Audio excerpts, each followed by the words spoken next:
मित्रों, नमस्कार। मैं एन.के. सोमानी आज अपने इस वीडियो लेख के अंदर हांगकांग के मसले को लेकर आपसे चर्चा करूंगा। चीन की संसद, जिसे हम नेशनल पीपुल्स कांग्रेस के नाम से जानते हैं, ने अभी एक विवादास्पद सुरक्षा कानून को मंजूरी दी है। इस कानून का मकसद हांगकांग की स्वायत्तता को खत्म करना था। सुरक्षा कानून के लागू हो जाने के बाद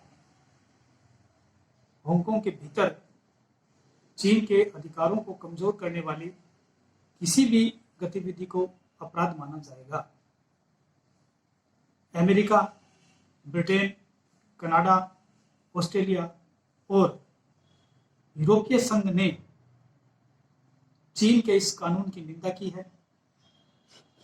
इनका कहना है कि यह हांगकांग के नागरिकों की आज़ादी पर सीधा सीधा हमला और अंतर्राष्ट्रीय समझौते का उल्लंघन है।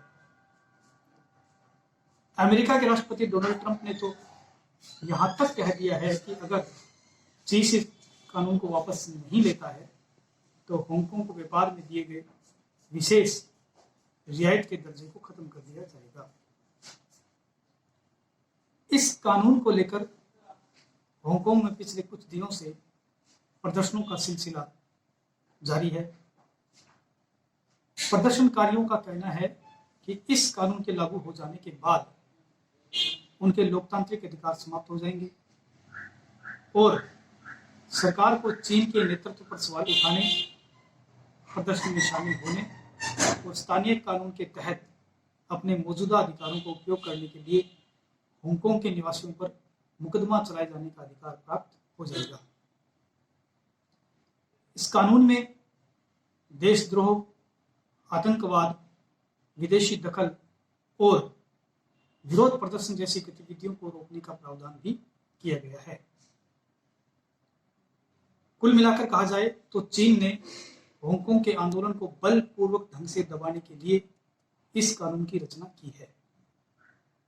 इसके अलावा हांगकांग की संसद में लाए गए चीनी राष्ट्रगान विधेयक को लेकर भी लोग नाराज है। इस विवादित विधेयक में चीन के राष्ट्रगान का अपमान करना आपराधिक काम माना गया है। कुल मिलाकर कहा यह जाना चाहिए कि चीन साल 2047 से पहले ही हांगकांग को पूरी तरह से नियंत्रण में लेने को बेताब है। लॉकडाउन व कोरोना वायरस के खौफ के बावजूद हांगकांग में हजारों नागरिक सड़कों पर उतरकर इस कानून का विरोध कर रहे हैं। हालांकि हांगकांग के अधिकारियों का कहना है कि कानून के द्वारा बढ़ रही हिंसा और आतंकवाद पर लगाम लगाने के लिए कदम उठाए गए हैं और हांगकांग के लोगों को इससे डरने की कतई जरूरत नहीं है। दरअसल साल 2014 के अम्ब्रेला मूवमेंट के बाद हांगकांग में लोकतंत्र समर्थक लगातार आगे बढ़ते रहे।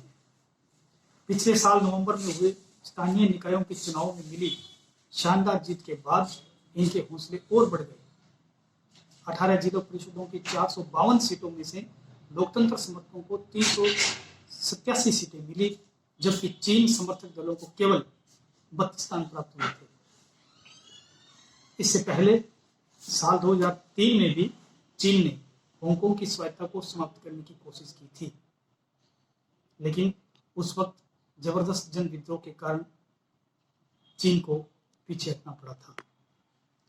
पिछले साल अगस्त माह में भी विवादित प्रत्यर्पण विधेयक को लेकर भी नागरिकों ने जोरदार विरोध प्रदर्शन किया था। प्रदर्शनकारियों ने हांगकांग के हवाई अड्डे पर कब्जा कर लिया था और हांगकांग में चल रहे विरोध प्रदर्शनों में अमेरिकी हस्तक्षेप से भी चीन की चिंता लगातार बढ़ रही थी। पिछले दिनों ही राष्ट्रपति ट्रंप के हांगकांग में प्रदर्शनकारियों को समर्थन देने संबंधी विधेयक पर हस्ताक्षर कर देने के बाद चीन के तेवर और सख्त हो गए। सच तो यह है कि हांगकांग की घटनाओं का लगातार अंतर्राष्ट्रीयकरण होते रहने के कारण चीन को ये चिंता सताने लगी है कि कहीं हांगकांग की स्वायत्तता का आंदोलन उसके नियंत्रण से बाहर न हो जाए। वह किसी न किसी तरह लोकतंत्र के इन पैरोकारों को नियंत्रित करना चाहता है। अब राष्ट्रीय कानून के जरिए वह बड़ी सरलता से विरोध प्रदर्शनों और आंदोलनों का गला घोट सकता है।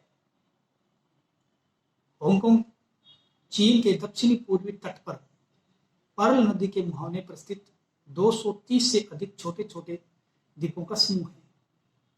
प्रथम अफीम युद्ध में चीन की पराजय के बाद हांगकांग ब्रिटेन का उपनिवेश बन गया। 1 जुलाई 1997 में ब्रिटेन ने कुछ शर्तों के साथ हांगकांग की संप्रभुता पुनः चीन को सौंप दी थी। इन शर्तों में एक मुख्य शर्त यह थी कि चीन हांगकांग की पूंजीवादी व्यवस्था में हस्तक्षेप नहीं करेगा। चीन ने भी रक्षा व विदेश मामलों को छोड़कर हांगकांग की प्रशासकीय व्यवस्था से हस्तक्षेप न करने की बात उस वक्त कही थी। चीन ने भी रक्षा व विदेश मामलों को छोड़कर हांगकांग की प्रशासकीय व्यवस्था से छेड़छाड़ न करने व पूंजीवादी व्यवस्था को आगामी 50 वर्षों अर्थात साल 2047 तक बनाए रखने का आश्वासन दिया था। इस प्रकार एक देश दो प्रणाली के सिद्धांत के आधार पर हांगकांग का विलय चीन में हो गया था। इसी सिद्धांत के आधार पर हांगकांग को अर्ध स्वायत्तता का दर्जा हासिल है और वहां के लोग लोकतांत्रिक तरीके से अपनी आवाज उठाते आए हैं। जिस वक्त हांगकांग का विलय चीन में किया गया था उस वक्त चीन इस बात को लेकर राजी था कि हांगकांग का प्रशासन हांगकांग के अधिकारियों की इच्छा व हांगकांग के कानूनों व नियमों के अनुसार ही संचालित होगा। लेकिन अब चीन की नीयत में खोट दिखाई देने लगा है। पूरे मामले का सबसे चिंताजनक पहलू अमेरिका और चीन के बीच उपजी तनातनी है। अमेरिका और ब्रिटेन ने पूरे मसले को यूएन सुरक्षा परिषद में भी उठाया है। कोरोना वायरस के संक्रमण को लेकर अमेरिका पहले ही चीन पर लगातार आरोप लगा रहा है। अब हांगकांग के विशेष व्यापार का दर्जा समाप्त करने की बात कहकर ट्रंप हांगकांग को आर्थिक रूप से कमजोर करना चाहते हैं। अमेरिका और हांगकांग के बीच प्रतिवर्ष अरबों डॉलर का व्यापार होता है। ट्रंप के निर्णय के बाद पिछले 23 साल से विशेष व्यापार और वित्तीय दर्जे का लाभ उठा रहे हांगकांग को उन समस्त लाभों से वंचित होना पड़ेगा। इससे हांगकांग के साथ साथ अमेरिका की व्यापारिक गतिविधियां तो प्रभावित होंगी ही, साथ ही अमेरिका से बाहर यूरोप और एशिया के बड़े देश भी अस्थिर हांगकांग में निवेश करने से कतराने लगेंगे। हांगकांग के आर्थिक नुकसान से चीन भी प्रभावित होगा। इसका अर्थ यह है कि अमेरिका और चीन के बीच पहले से चल रहा व्यापार युद्ध और तेज हो सकता है। अगर ऐसा होता है तो कोरोना महामारी के वैश्विक संकट के बीच ये अच्छी खबर नहीं है।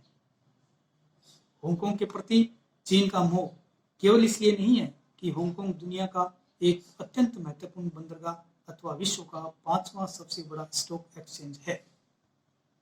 इसके पीछे उसे कहीं न कहीं तिब्बत और झिंगजियांग दिखाई देता है। हांगकांग की स्वायत्तता का अर्थ होगा देर सवेर तिब्बत और झिंगजियांग की स्वायत्तता का समर्थन करना। यही कारण है कि साम्यवाद के प्रति प्रेम का दिखावा कर चीन इस पूंजीवादी व्यवस्था वाले प्रदेश में लोकतंत्र को बलपूर्वक दबाए रखना चाहता है। तो मित्रों, हांगकांग के संबंध में ये जानकारी आपको कैसी लगी? इसके लिए आप मेरे इस वीडियो लेख को सब्सक्राइब करें, लाइक करें और अपने मित्रों तक इस महत्वपूर्ण जानकारी को ज़्यादा से ज़्यादा शेयर करें। धन्यवाद। जय हिंद, जय भारत।